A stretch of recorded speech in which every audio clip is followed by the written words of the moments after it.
Depois de ter sido consultor jurídico do Departamento Nacional dos Trabalhadores Rurais da CUT, de ter sido assessor jurídico da liderança do PT na Câmara dos Deputados, de ter sido advogado do PT nas campanhas de Lula em 1998, 2002 e 2006, de ter sido subchefe da área de assuntos jurídicos da Casa Civil da Presidência da República durante a gestão de José Dirceu como ministro da Casa Civil no primeiro mandato de Lula e de ter sido ainda advogado-geral da União, indicado por Lula em seu segundo mandato, José Antônio Dias Toffoli foi indicado por Lula para ser ministro do Supremo Tribunal Federal. Sim, indicado pelo mesmo Lula que em 2022 disse isso. Não é prudente, não é democrático um presidente da República querer ter os ministros da Suprema Corte como amigos.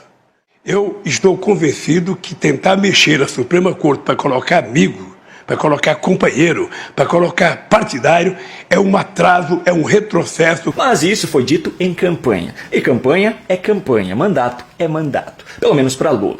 Bom, eu não sei se você está lembrado, mas ainda em dezembro de 2023, o ministro Dias Toffoli decidiu suspender a multa de mais de 10 bilhões de reais da JF, que havia sido estabelecida no acordo de leniência da empresa. Aliás, essa matéria do G1 que eu acabei de mostrar até cita que essa suspensão se dá pelo acolhimento do ministro a um pedido feito pela defesa da empresa, mas em nenhum momento cita a parte mais, digamos, estranha dessa história. A esposa de Dias Toffoli é uma das advogadas da empresa. Pois é, a liminar autorizada pelo ministro tinha como parte Roberta Rangel, que é a esposa do ministro Dias Toffoli. Ah, e sabe quem também atua na defesa da empresa? Ricardo Lewandowski, que na data da decisão e da publicação dessas matérias era ex-ministro do STF e estava sendo cotado para assumir o lugar de Flávio Dino no Ministério da Justiça e Segurança Pública. Agora, ele já não é mais cotado. Agora, ele já foi confirmado como novo ministro da Justiça. Enfim, tudo isso que eu contei até aqui foi o que aconteceu ainda no mês passado. Agora eu vou contar a parte recente e também como você entra nessa história.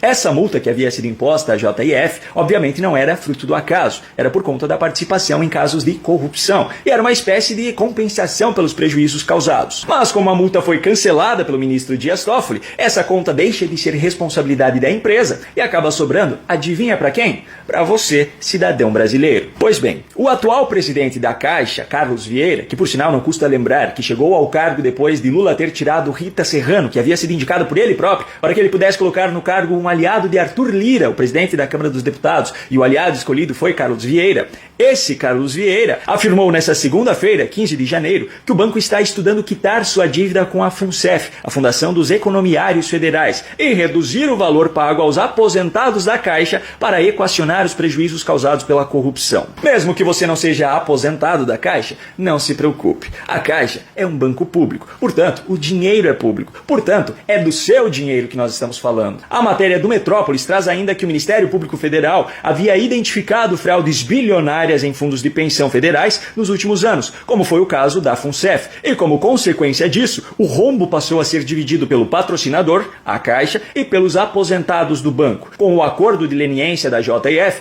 parte desse prejuízo vinha sendo pago pela empresa, que havia se comprometido a repassar 1,75 bilhão de reais à FUNCEF. Mas aí a decisão de Toffoli no mês passado faz com que não apenas esse pagamento seja interrompido, como ainda deve fazer com que o fundo devolva os 133 milhões de reais que havia recebido. Mas calma, se lhe consola, não é apenas com o prejuízo da Caixa que você precisa arcar, é com o das outras estatais também. Os dados divulgados pelo Banco Central recentemente, que mostram os resultados do saldo primário em 2022, mostram que as estatais tiveram um déficit, ou seja, prejuízo de 3,2 bilhões de reais. No comparativo feito pelo Poder 360 entre os resultados anuais desde 2002, é possível perceber que o prejuízo das estatais no primeiro ano do atual governo Lula só não foi um recorde histórico, porque o governo de Dilma Rousseff conseguiu ser ainda pior em 2015. E essa conta sobra para quem? Adivinha? Para você, cidadão.